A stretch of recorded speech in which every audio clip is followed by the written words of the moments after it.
전도사님 쪽부터 샬롬하고 우리 축복하는 시간 같습니다. 샬롬 샬롬 샬롬 샬롬 샬롬 샬롬 샬롬. 하나님 감사합니다. 여러분 주 안에서 사랑합니다. 네, I am a happy man. 나는 행복한 사람입니다. 누가 그렇게 말씀하시나요? 네, 하나님이 신명기 33장 29절에 말씀하시네요. 이스라엘이여 너는 행복한 자로다 라고 말씀하십니다. 사람들이 행복을 느끼는 기준들이 다 각각 다르죠. 어떤 사람들은 가진 게 많아서, 어떤 사람들은 결혼을 너무너무 내가 원하는 반려자와 잘해서, 아니면 내가 이만큼 성공했으니까 어떤 대회에서 우승했기 때문에, 또한 인기가 많아서, 또한 어떤 학위를, 내가 원하는 학위를 성취했기 때문에 여러 가지를 통해서 우리는 순간순간 행복을 느끼죠. 근데 그보다 더욱 진정한 행복을 느낄 수 있는 통로는 과연 어디에 있을까요? 여러분들 답을 잘 아시죠? 어디 있어요? 어디 있습니까?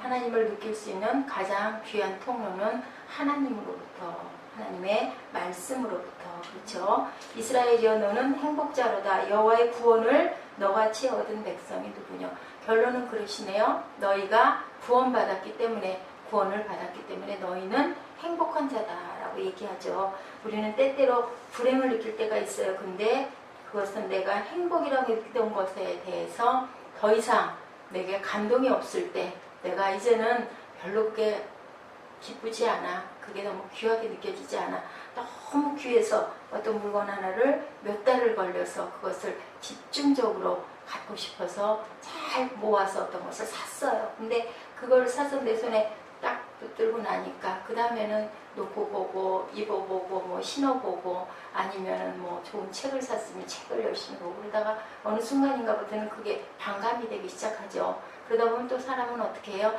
다른 것을 향해서 또 보석을, 좋은 거를 샀어요. 그런 사람도 또한 이렇게 그러다 보면 또 눈이 다른 데로 돌아가죠. 그러면 거기에서 그 행복에 만족하지를 못하고 항상, 그래서 뭐예요? 유리하는 자같이 방황하게 되는데, 하나님의 구원은 우리가 아무리 생각해봐도, 아무리 느껴봐도 정말로 끝없이 우리에게 행복한 마음, 복된 마음에 우리가 돌아갈 완전한 확실한 보양이 있기 때문에, 그렇죠? 더 이상 바랄 게 없는 거죠. 소유가 없어지거나, 부부가 불화가 생기거나, 공부에 실패하거나, 직장을 잃었거나 했을 때 우리는 순간적으로 절망하게 됩니다. 불행감을 느끼게 되죠. 그리고 고민하게 되죠. 그렇다면 내가 행복으로 여겼던 그것들이 사실은 나에게 진정한 행복은 아니었었다.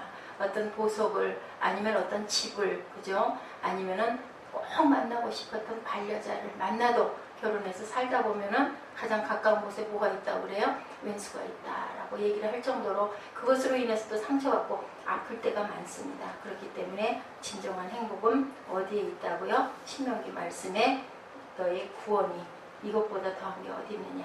네, 너희는 구원을 받았다라고 말씀하고 계시죠. 또한 그는 너를 돕는 방패라고 말씀하십니다. 우리를 도와주십니다. 항상 보호해 주시죠. 그리고 영광의 칼로, 무기로 사용할 수 있도록 말씀으로 항상 사탄을 무찌르게 한다라고 말씀하십니다. 내 대적이 너에게 복종할 것이다. 내가 그들의 높은 곳을 밟으리라. 뱀의 머리를 밟으리라 라고 말씀하십니다. 네, 우리가 이렇기 때문에 항상 우리는 하나님의 은혜 안에 감사하며 살아가야 되겠죠. 네, 어떻게 하나님의 행복의 근원이 될 수 있었을까? 구원을 주셨기 때문에 행복의 근원이다. 지금 제가 말씀드렸습니다. 인간이 귀중한 것을 가만히 생각해 보면요, 생명, 건강, 가정, 물질, 일, 취미, 그죠? 친구, 또한 이런 것들이 되는데, 근데 그 구원은 이 중에서 어느 부분에 속할까요? 저는 전부 다의 가장 작은 부분들이 이런 것들로 이루어져 있고, 그것이 아무리 있을지라도 생명이 없으면 소용이 없죠. 하나님 편에 속한 모든 것들, 구원이 없는 삶과 구원이 없는 삶의 모든 것들은 다 물거품과 같다. 솔로몬이 얘기했듯이 형무소에 어떤 죄수가 갇혀 있습니다. 그런데 사형 언도를 받았어요. 그분은 밖에 나가면 가진 것 다 갖추고 있어요. 명예도 있었습니다. 물질도 있습니다. 사랑하는 아내도 있습니다. 자녀도 있습니다. 재산도 많습니다.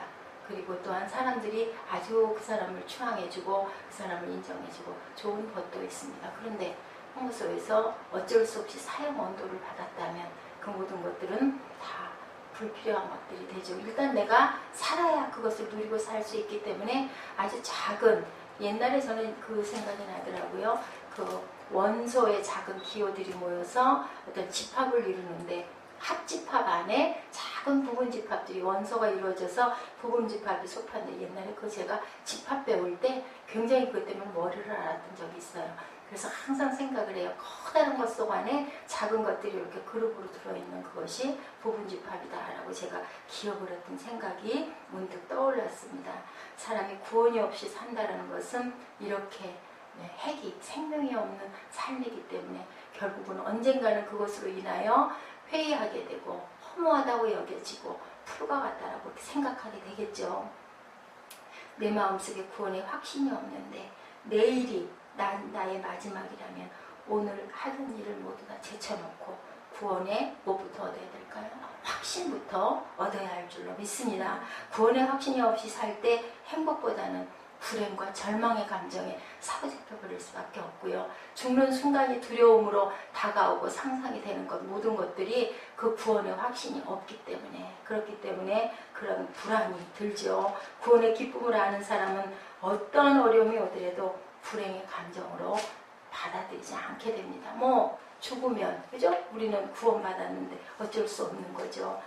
그 이유가 뭘까요? 마음속에는 누가 계시기 때문에, 주님이 계시기 때문에 두려움이 없습니다. 두려움을 내어 쫓나니 하고 얘기하죠. 네, 인도의 그 날라마람에서 사역하던 어느 선교사님의 간증입니다.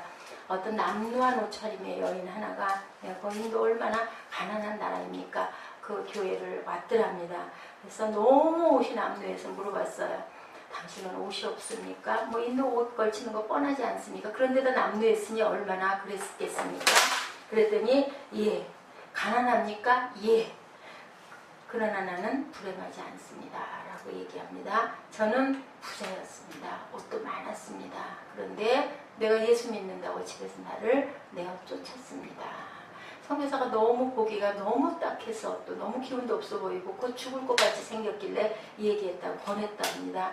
너무 생활이 힘들면 다시 돌아가서 안정을 찾은 후에, 그 후에 다시 이 예수 믿는 부분을 또 이렇게 믿으시지, 마음속으로 좀 믿으시고 돌아가서 조금 좀 당신 휴식을 하셔야 되지 않겠습니까? 라고 얘기를 했더니 단호하게 거절했다고 합니다. 내가 비록 가난해서 살아도 예수님 모시고 사는 것이 많은 돈을 가졌을 때보다, 아주 호화로운 옷을 입었을 때보다도 나는 행복합니다 라고 이렇게 당당히 고백을 하는 모습을 보고 이 선교사님이 굉장히 감동을 받았다. 참 그러기가 쉽지 않습니다. 당장에 고통스럽고 배가 고프고 헐벗고 굶주리고 잘 곳이 없는데, 그런데도 이 여인이 홀로 이렇게 단호한 대답을 해. 그녀가 단호하게 대답하기를 아닙니다 라고 얘기하는 순간 이 선교사님은 온몸에 전율이 그렇게 돌았다, 그런 이야기를. 그 안에 누가 계셔서? 성령께서 계시는 거죠. 우리의 마음을 울리게 하죠. 세상적인 것들을 기준을 하여 살고 있는 우리들은 과연 어떨까요? 과연 나는 그 상황이 되면 어떨지 우리가 한번 잠깐 생각해 봐야 할 줄로 믿습니다. 그리스도인들의 이면에 표정이 밝지 못한 그런 사람들이 많이 있습니다. 당장 내가 환난을 당했고, 당장 내가 사업에 실패를 하고, 부부간에 갈등이 있고, 자녀의 문제로 고통당하고 할 때는 얼굴이 밝을 수가 없죠. 구원에 대한 감사나 기쁨을 나타내지 않고 살기 때문에, 그것들이 더 크게 보이기 때문에 구원받은 확실한 기쁨으로 살아야 될 줄로 믿습니다. 어떻게 사는 것이 구원받은 사람의 삶일까? 우리 늘상 얘기 많이 하죠. 어떻게 했을 때 구원받은 사람들의 그 첫 번째는 뭐예요? 기쁘니까 뭐 하게 돼요? 찬양하면서 살게 되죠. 이런 말씀들이 많이 나와 있더라고요. 출애굽기 15장 1, 2절에 보니까 이때 모세가 노래하죠. 이 노래로 야훼께 노래하니 일렀을 때 내가 여호와를 찬송하리니 그는 높고 영화로우시며 말과 그 탄자를 바다에 던지셨습니다. 홍해바다에서 그랬죠? 그 군대들을, 애국 군대들을 그 물속에 잠수를 시켜버렸죠. 여호와는 나의 힘이여 노래시며 나의 구원이시로다. 그는 나의 하나님이시니 내가 그를 찬송할 것이요 내 아비의 하나님이시니 내가 그를 높이리로다 라고 모세가 노래합니다. 이스라엘 백성이 하나님의 전능하신 손의 도움으로 홍해바다에서 기적적으로 그죠? 그 애국의 군대들을, 바로의 군대들을 다 물속에 수장시켜버리고 이렇게 노래를 한 거죠. 또 시편 22편 3절에 보니 이스라엘의 찬송 중에 거하시는 주여 주는 거룩하시나이다. 찬양 중에 무엇이 치료받아요? 질병이, 또한 문제가, 그리고 마귀가 떠나가죠. 승리를 얻게 되는 거죠. 어떤 한 자매가 귀신이 들려가지고 교회에 와가지고 막 바닥을 뒹굴면서 고함을 지르고 아주 대단치도 않았다고 합니다. 터키 그 선교사님의 간증입니다. 이렇게 선교사님들은 아주 그냥 현장에서 직접 그런 것을 대하기 때문에 또한 더욱더 살아계신 하나님을 느끼게 되는데, 몇 사람이 들러붙어서 아무리 기도를 해도 나중에는 그냥 이 기도하시던 분들이 지쳐가지고 더 이상 어떻게 할 수가, 소리도 안 나오고 어떻게 할 수도 없고 그 자매는 그대로 그렇게 아주 그냥 온몸을 난리를 치면서 고함을 질러대고, 그런데 그 선교사님 마음에 성령께서 말씀하시더래 찬양해라 하시더랍니다. 그래서 그때부터 뭐 그냥 아주 그냥 그 예수의 피 찬양을 엄청나게 불러댔다고 합니다. 그랬더니 이 자매가 잠잠해지고 귀신이 떠나갔다라는 간증이 있어요.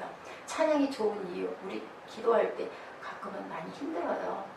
왜냐하면 적은 소리로 소곤소곤 기도할 수가 없기 때문에 큰 소리로 기도를 해야 되다 보면 나중에 목도 소리도 안 나오고 배에 힘도 없고 지칠 때가 많습니다. 그런데 찬양을 하면, 찬양은 우리 기도할 때보다 훨씬 더 우리 마음도 뜨거워지고 기뻐지지 않습니까? 그렇게 같이 마음을 모아서 찬양을 했더니 이 귀신이 떠나갔다라는 그런 간증이 있습니다. 이렇게 우리는 찬양할 때 구원의 기쁨을 맞이하게 되고, 또한 나쁜 어떤 것들을, 세력들을, 사탄들을 물리칠 수가 있죠. 우리는 교회 모일 때마다 찬양을 기뻐하시기 바랍니다. 찬양은 구원의 기쁨이죠. 아까 출애굽기 제가 말씀드렸죠. 모세의 노래입니다.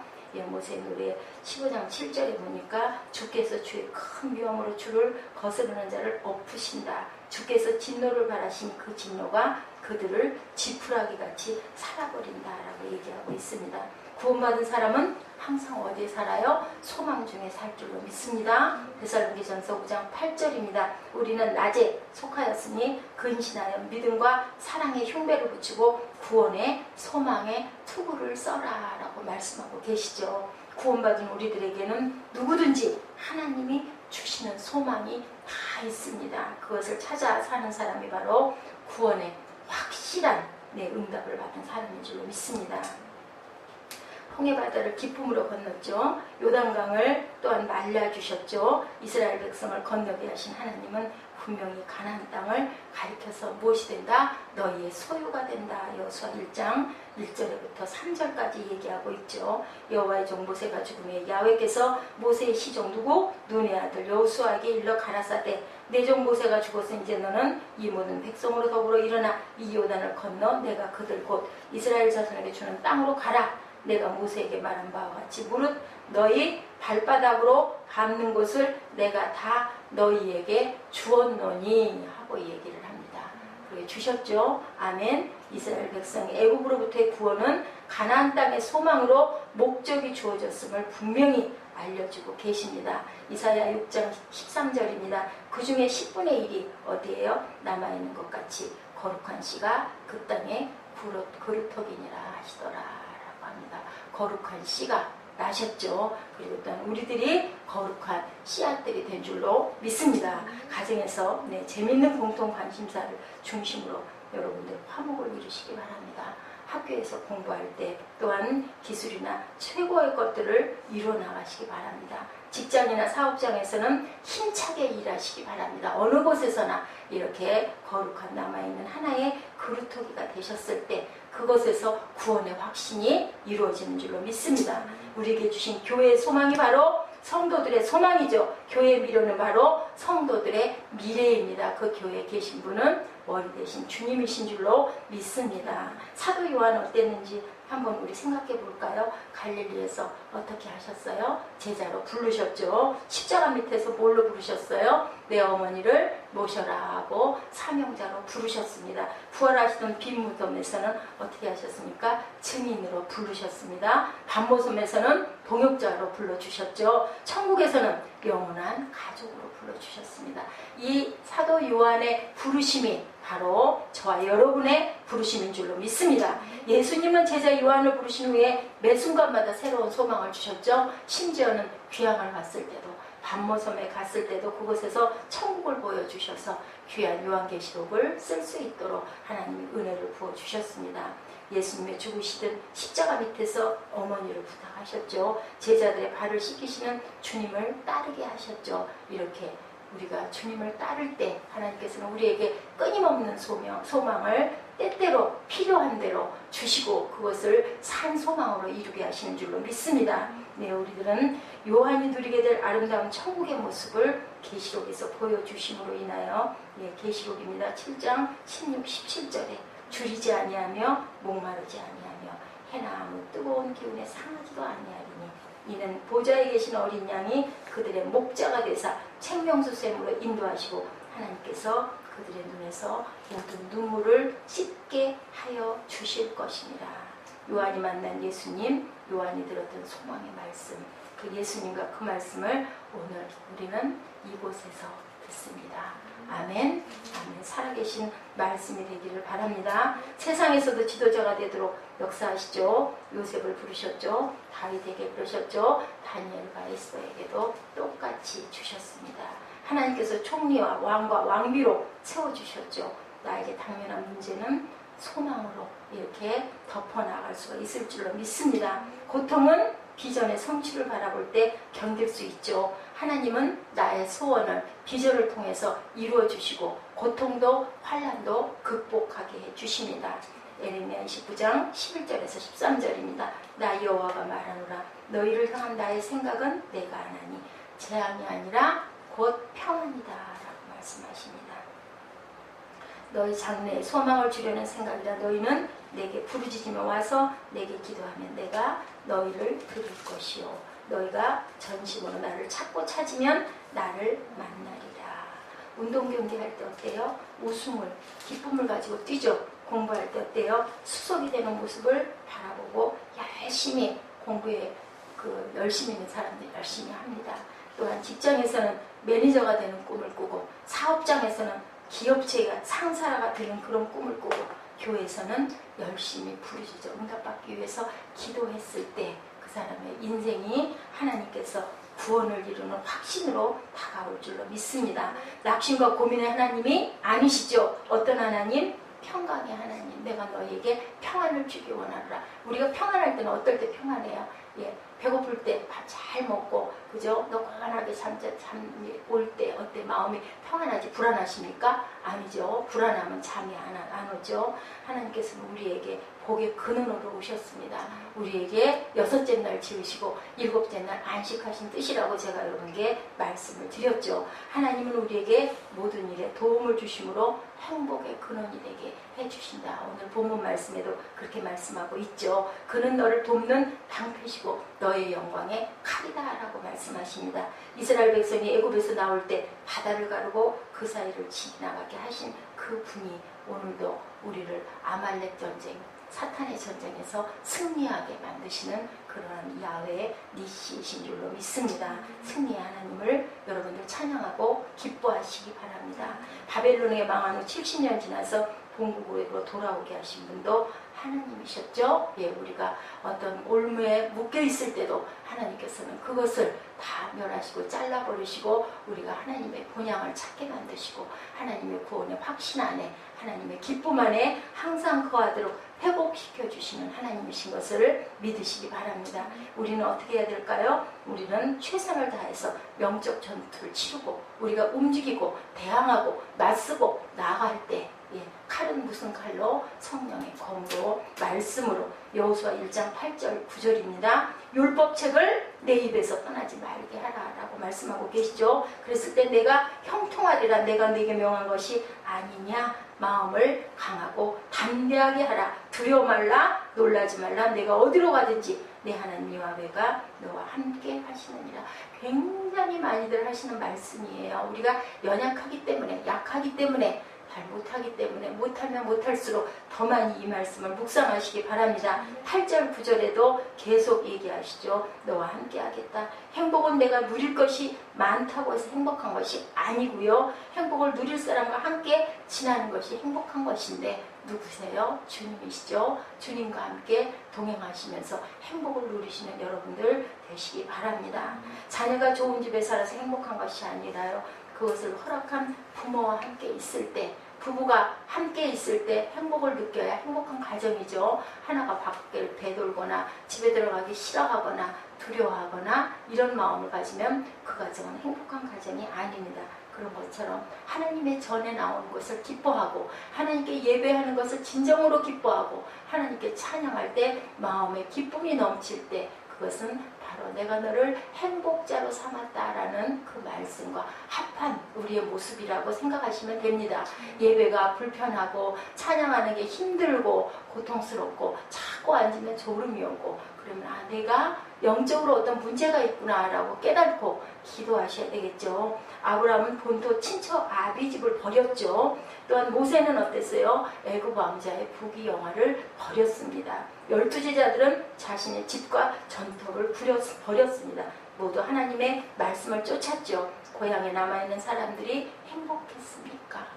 여러분들 어떻게 느끼십니까? 아브라함이 행복했습니까? 바로왕이 행복했습니까? 모세가 행복일까요? 바리새인과 율법사들이 행복할까요? 예수님의 제자들이었을까요? 바로 하나님을 선택한 사람들, 그 중에서, 그죠? 그런 사람들이 행복한 사람들이었습니다. 하나님은 신실하시죠? 시편 121편 1절에서 2절입니다. 내가 산을 향하여 눈을 들으라. 나의 도움이 어디서 올고 나의 도움이 천지를 지으신 야훼께서니라. 야훼에 함께 합한 여러분들 되셔서 참 온전한 행복과 평안을 누리시기 바랍니다. 다윗을 모든 환난에서 건지시고 이스라엘의 왕을 삼으신 하나님께서 오늘 나를 돕고 계십니다. 하나님은 우리를 또한 승리케 해주심으로 행복의 근원이 되시죠. 네. 본문 말씀에서도 내 대적이 내게 복종하리니 내가 그들의 높은 곳을 밟으리로다 라고 말씀하시죠. 인간은 아무리 힘이 세도 능력이 많다고 해도 이길 수 없는 것이 네 가지가 있는데, 죄와 사망과 세상과 사탄입니다. 그것이 누가 도와주셨을 때, 하나님께서 함께 하셨을 때 우리가 이길 수 있죠. 요한복음 16장 33절에서 세상에서는 너희가 환난을 당하나 담대하라. 내가 세상을 이기었느니라 라고 말씀하십니다. 주님이 이기셨기 때문에 우리도 이길 수 있었고요. 주님이 사망 권세를 깨뜨리시고 부활하셨기 때문에 우리도 생명을 얻을 수 있었던 것이죠. 환난에서 우리는 담대해야 할 이유가 주님께서 이기셨기 때문에 우리도 담대해야 될 줄로 믿습니다.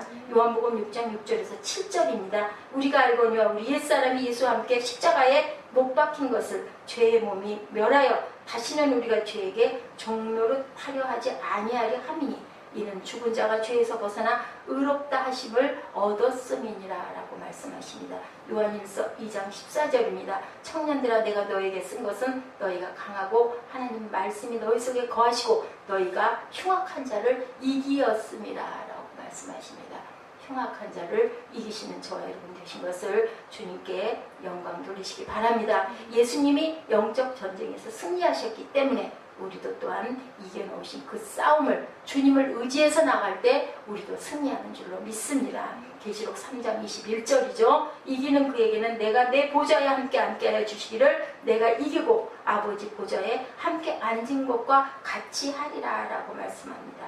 네, 이기시는 주님을 내 안에 모시고 말씀 따라 살 때 우리는 이기는 참 승리자들이 되실 줄로 믿습니다. 이 세상에 속한 것만 염두에 두고 산다면 승리 하나님을 우리가 체험할 수가 없죠. 하나님을 항상 모시고 승리 하나님을 모시고 그 최후의 내가 옆에 앉을 자리 너희들을 보좌 내 우편에 앉게 하시겠다라고 말씀하시죠. 약속하셨죠. 1.1획도 틀림이 없으신 하나님이십니다.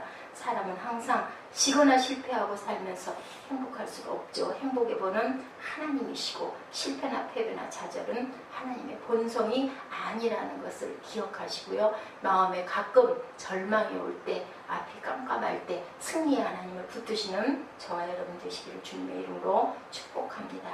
우리가 당하고 있는 어떤 문제에 대해서도 해결의 방법을 항상 제시하고 계시죠. 내 의지가 그것을 받아들이지 않기 때문에 문제가 풀리지 않는다는 것을 생각하시고요. 우리가 오늘부터 행복하게 살기를 원합니다. 하나님의 행복의 근원으로 삼고 구원의 기쁨과 나를 도와주심을 믿습니다. 승리의 하나님을 붙들고 담대하게 나가시는 저와 여러분 되시기를 주님의 이름으로 축복합니다. 세상에서 잃어버린 행복을 하나님 안에서 찾으시고 세상에서 잃어버렸던 잠깐 절망했던 그 절망을 행복의 하나님, 승리의 하나님으로 다시 무장하시고 나가시는 저 여러분 되시기를 주님의 이름으로 축복합니다. 우리 말씀 한 절 읽어볼까요? 에레미야 29장